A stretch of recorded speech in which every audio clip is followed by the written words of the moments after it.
Today, I'll show you how to turn off or disable the Grammarly extension in your web browser. If you're looking for a way to temporarily disable Grammarly on a specific website or turn it off entirely, this guide will walk you through the process step by step. Whether you're giving a presentation or working on a document where you don't want Grammarly's suggestions, knowing how to manage this extension can be really handy. Let's get started. First, you'll want to open the website where you wish to disable Grammarly. This is important because we're going to specifically target the extension's activity on this site. Once the website is open, locate the green Grammarly G icon in the upper right corner of your browser toolbar. Now, if you don't immediately see the icon, you might need to click on the puzzle piece icon to access your extensions.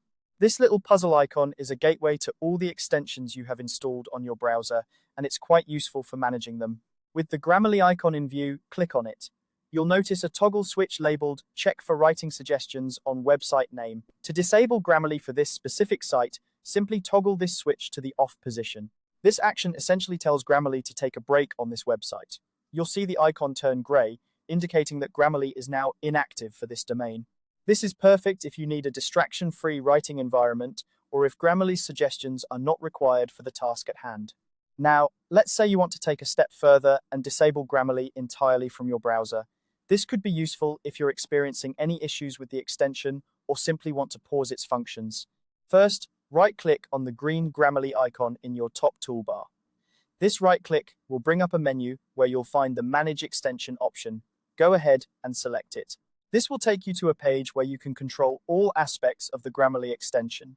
At the top of the Manage Extensions page, you'll see a blue primary switch.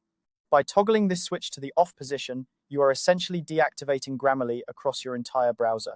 Once this is done, the toolbar icon will disappear, confirming that Grammarly is now completely inactive. It's important to remember that Grammarly will remain off until you decide to turn this switch back on, so don't forget where to find these settings if you want to reactivate the extension in the future. And there you have it. You've now learned how to disable Grammarly either on a specific website or entirely within your browser. This can help you manage your workspace more effectively, ensuring that you only get writing assistance when you really need it. I hope you found this guide helpful. If you did, feel free to check out our other tutorials for more tips and tricks on managing your digital tools. Thanks for watching and have a great day.